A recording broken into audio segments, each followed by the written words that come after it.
Salam, hər vaxtınız xeyir olsun.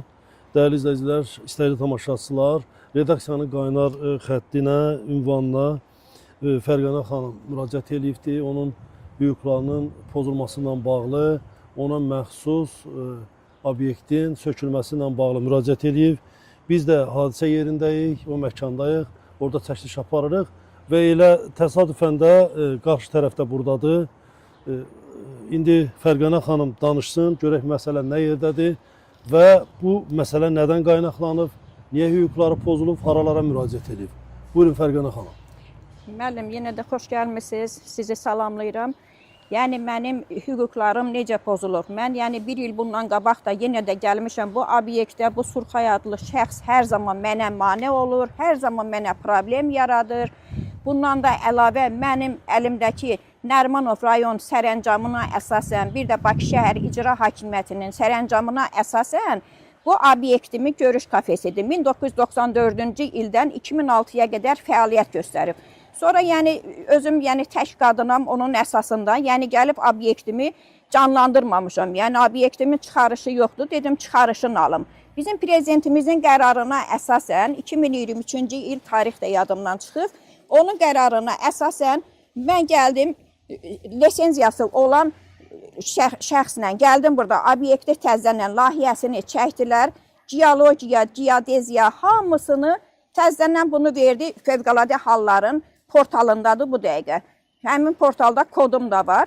Vurursa, bütün işıqdan gəldilər, qazdan gəldilər, sudan gəldi, hamısı gəldi, baxış keçidi, rəylərim verdi. Mən də istədim obyektimə çıxarış alam. Bundan sonra tək gözlədim ki, mənim obyektimin, su mənə rəy versin, bundan da bütün məsələ həll olsun. Əmlak komitəsi gəldi. Əmlak komitəsi gələndə bu kişi mane oldu. Təzədən mənə dedi ki, sən get uçaskovunu çağır, uçaskovu gəlsin, sənin sənədlərin hamısı göstərdim yerindədir. Uçaskovu gəlsin, dursun burada, ondan sonra mən də gəlim. Əmlakı çağır, əmlak gəldi, koordinatı vurdu, girdi otaqların içinə, tam otaqların üstü bağlı idi. Girdi içərisinə, koordinatı vurdu, getdi. Onun əsasında da indi mənim işim çıxarışa gedir də, əmlaka gedəcək. Mənim sənədlərim hamısı düzdür. Bir dənə mənə mane olan bu Surxaydır, Surxayın arxasında duran Mustafadır.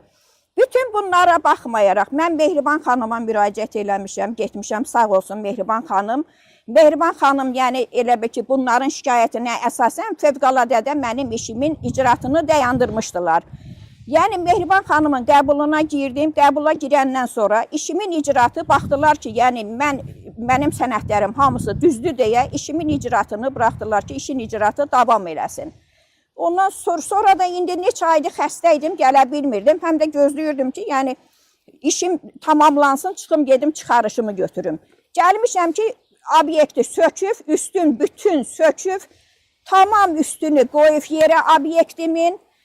Üst şəkilləri də var məndə, Fövqəladə Hallar. Fərqənə xanım, şəkillərdən də görsənir ki, evin üstü yerindəydi. Bəli, şəkilləri burada. Siz o müraciət elədiyiniz ünvanlarda, hansı ki, gəlib yoxlama aparıblar, belə bu vəziyyətdə. Bəli, əmlak gəldi. Bütün pəncərələr hamısı yerində. Bəli, hamısı. Kondisioner. Bəli, kondisioner, pəncərələr, içərisində pivə aparatı var idi, içərisində xaladeniki var idi. Bütün hər şey, hətta bu əlimdəki... Bu dəmirlər də dediyinə görə burada sökülür. Bunlar üstündən söküb, töküb, burada da nə bilim, yuvalar qazıb ki, özünə obyekt tikir. Hətta bu əlimdəki şəkilləri Fövqəladə Hallarda vermişəm portala. Hətta portalda da bu şəkilləri Fövqəladə Hallar məndən istədi, portala vermişəm. Hətta mən prezident administrasiyasına da getmişəm. Prezident administrasiyasında da dedilər ki, nə Mustafa, nə də Surxay adlı şəxsin sənin obyektin halı adı ilə belə bir şeylə müraciət olunub, ərzələrim də var. Nə müraciət olunub, nə bir şey. Obyekt sənindir, məktublarım da var, Mehriban xanımın mənə verdiyi cavablar da var. Fövqəladə Hallar mənə hətta məktub verib ki, get ödənişini elə, dövlətdə bilmirəm də, balı kassaya nəsə ödəməliyəm. Onları elə vəssalam. Əgər bunlar səhv idisə, bu dövlətin portalında mənim sənədlərim, məsələn, nə iş var, yanlışdırsa. İndi bunlar mənim bütün işimə mane olurlar. Mən necə eləyim? Bax, bu mənə dəyən zərəri mən kimdən alım? Bu kimə arxalanır? Bunun havadarı kimdir?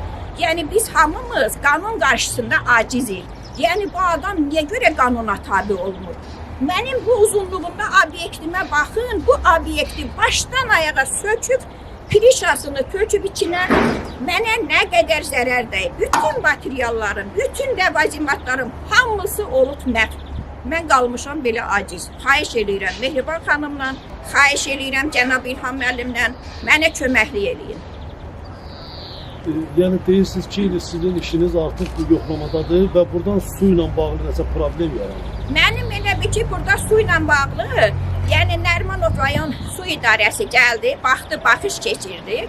Sonra baş idarədən gəldilər ki, səndə mühafizə zolağına düşür, 2 metrliyinə, obyektimin 2 metrliyinə mühafizə zolağına düşür.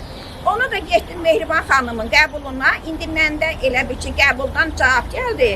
Məsələn, mənə dedilər ki, 55-25 orada hüquqi şöbəyə yaxınlaş. Mən də elə getdim orada kimsə olmadı. Yəni təkrar bir də gedəcəm. Belə ehtimal var ki, mənim işim yəni bundan sonra çıxarışa gedir. Yəni mənim sənədlərim hamısı yerbəyer düzdür. Düz olmasa bütün İqtisadiyyat Nazirliyi, bütün prezident aparatı hamısından cavab gəlib ki, bu Surxay ilə Mustafa adlı şəxsin orada heç bir səlahiyyəti yoxdur. Məktublar da əlimdədir. Bu Mustafa eşitmişsiniz belə bir addır ki, çünki orada mən gördüm o sənədlərdə. Mustafa etibarnamə ilə verib bu adam. Və orada da deməli Mənzil Kommunal Təsərrüfat Birliyi dövləti o müqaviləni bağlayıb həmin o adını çəkdiyimiz şəxs. Yəni burada belə çıxır ki, elə dövlət idarəsinin özü güya müqavilə bağlayır. Bu məsələ belə bir məsələ çıxır bu.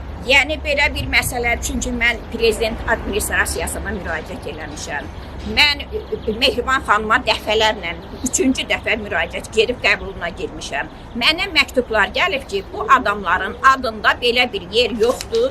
Onlar yanlış bir sənəddir. Kimlə düzəldib, nə edib? Hətta bələdiyyəyə müraciət eləmişəm ki, bu adresdə belə bir şey var, bələdiyyə deyib ki, yoxdur. O hardan çıxardıq, necə çıxardıq, nə sənəddir mən bilmirəm. Yəni o əsassız bir sənəddir. Mən də ki, bu Rəhimli LTD MMC-nin direktoru da mənəm. Yəni bu o vaxtı siz tarixini dediniz. Bəli, 1994-dən 2006-ya qədər fəaliyyət göstərib. Ondan sonra bu şirkət, yəni özüm almışam bu şirkəti. Ondan sonra yəni şirkətin də nəzdində bu obyektdir. Burada başqa adamın müdaxiləsi, hətta nazirliyin verdiyi məktuba əsasən kiminsə müdaxiləsi, elə bir adam yoxdur ki, onun adında olsun. Yəni onların dediyi məktublar əsasında. Sizin müraciətiniz dediniz kimədir? Mənim müraciətim, yəni polisə müraciət eləmisiniz. Bəli, polisə dəfələrlə. Nə ilə bağlı müraciət elədiniz? Polisə müraciət eləmişəm ki, mən gəlmişdim bura, bu obyektə baxmağa. Buradan bu kişi, əlimdə sənədlərim var. Bu kişi 3-4 dənə ətrafda kişiləri yığdı başına, cumdular mənim üstümə ki, səni buraxmayacaq, səni öldürəcək, ölümlə hədələdi. Sonra mənim halım pis oldu, təzyiqim qalxdı, çıxdım bir dənə skor çağırdı, bir nəfər skor gəldi, mən apardı Banisaya.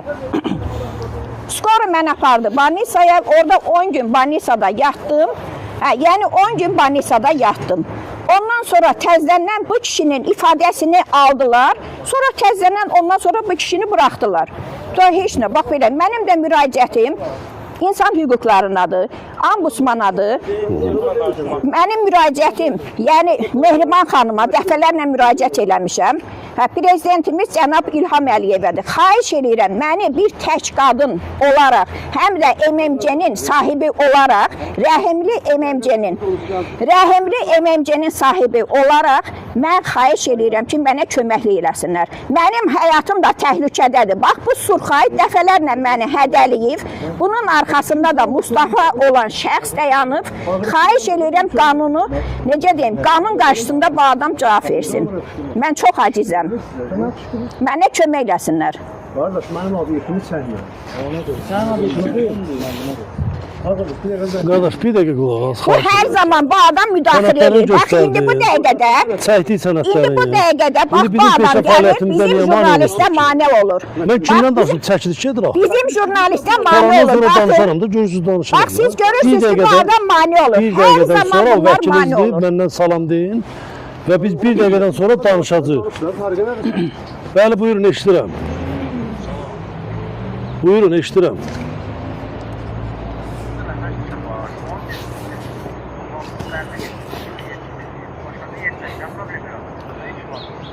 Qardaş, bir özünüzü təqdim edin, zəhmət olmasa.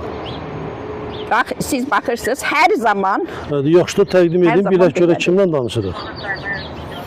Biz jurnalistik, bizim istənilən yerdə çəkiliş aparmaq deyək ki, hüquqlarımız var. Yəqin deyir, vəkiliniz siz, vəkilsiz. Vəkillər də bunu bilməlidir. Biz yaradırıq propagandanı. Siz bizim peşə fəaliyyətimizə mane olursunuz. Azərbaycan İnformasiya Agentliyindən. Bəli, bəli, bəli. Qardaş, mübahisəlidir. Bizim, görürsünüz, biz tərəflərin mövqeyini işıqlandırırıq. Adam deyir mənimdir, o yoldaş da deyir mənimdir. Onun da sənədlərinə baxdıq, üzr istəyirəm. Sənədlərini təqdim elədik, şəkillərini çəkdik. İndi özü danışmaq istəmir. Yəni bizim vəzifəmiz o peşə davranış kodeksində tərəflərin şikayətlərin, daha doğrusu müraciətlərini dinləyib iki tərəfində siz Subut Mehdiyevlə danışırsınız. Bəli, bəli. Yaxşı, danışsınlar. Kimə deyirsiniz, buyursun zəng eləsin. Sugut deyil, Subut Mehdiyev. Bəli, bəli. Qardaş, siz bir özünüzü təqdim edin, görün mən kimlə danışıram? Kimdir bu? o hər zaman o Mustafadır 100%. Hər zaman bura gəlib əmlak əgər mənim Çəkdi hamısında. Nasıl? təkrar. Burada 3 dənə kişini baxını görsən darçıq yenə. Təkrar bir oğlan gətir mənim şəklimi çəkdirir. Keçən nəfər bir dənə oğlan təkrar